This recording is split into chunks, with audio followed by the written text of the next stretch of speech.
വൈഗ സ്റ്റോറീസിന്റെ പുതിയൊരു വീഡിയോയിലേക്ക് എല്ലാവർക്കും സ്വാഗതം. ഞാൻ ഇന്ന് എൻ്റെ നാട്ടിലുള്ള വായനശാലയിലേക്കാണ് പോകുന്നത്. 1954 തുടങ്ങിയ വളരെ പഴക്കം ചെന്ന ലൈബ്രറിയാണ് ഇത്. പുളിക്കലിലുള്ള ഓരോ കടമുറികളിലും വാടകയ്ക്ക് പ്രവർത്തിച്ചിരുന്ന ലൈബ്രറിയിലേക്ക് 1974 ഹമീദ് മാഷ് സെക്രട്ടറിയായി സ്ഥാനമേറ്റെടുത്തു. ആ സമയത്ത് കുറേ പുസ്തകങ്ങൾ നശിച്ചു പോകുകയും നഷ്ടപ്പെടുകയും ചെയ്തിരുന്നു. അതിനുശേഷം നിരന്തരമായ പരിശ്രമങ്ങൾക്കൊടുവിൽ 2003 സ്വന്തമായ ഒരു കെട്ടിടത്തിലേക്ക് മാറുന്നത്. പുസ്തകങ്ങൾ വെക്കാനുള്ള ഷെൽഫുകളും ഫർണിച്ചറുകളും എല്ലാം ഇവിടെ ഉണ്ട്. അന്ന് തൊട്ട് പുളിക്കലിലും പരിസര പ്രദേശങ്ങളിലുമുള്ള സാഹിത്യപ്രേമികൾക്കും വായനക്കാർക്കും അവരുടെ വായനയ്ക്ക് പ്രചോദനമാവാൻ ഈ ഗ്രന്ഥാലയത്തിന് കഴിഞ്ഞിട്ടുണ്ട്.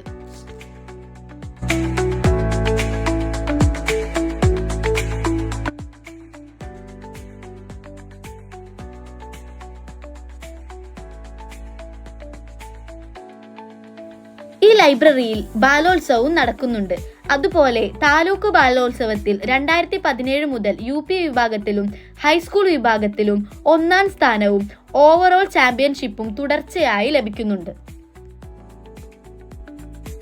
8 വയസ്സുള്ള എൻ്റെ അനിയൻ മുതലുള്ള എല്ലാവർക്കും പുസ്തകങ്ങൾ ഇവിടെ ലഭ്യമാണ്. ഇവിടത്തെ ഒരു അംഗമായതിനു ശേഷം ഒരുപാട് പുസ്തകങ്ങൾ എടുത്തു വായിക്കാൻ സാധിച്ചിട്ടുണ്ട്. ഇതുപോലുള്ള വായനശാലകൾ നാട്ടിലുണ്ടാവേണ്ടത് ഈ കാലഘട്ടത്തിന്റെ ആവശ്യമാണ്. ഇതിനു പിന്നിൽ പ്രവർത്തിച്ച എല്ലാവരോടും പുസ്തകങ്ങളെ ഇഷ്ടപ്പെടുന്നവരോടും ഞാൻ നന്ദി പറയുന്നു.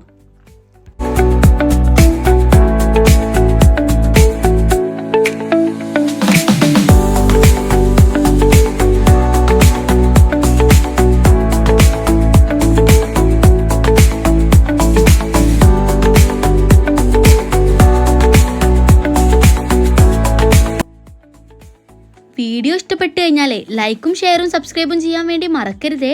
പിന്നെ ബെല്ലൈക്കണും കൂടി ക്ലിക്ക് ചെയ്യണം കേട്ടോ.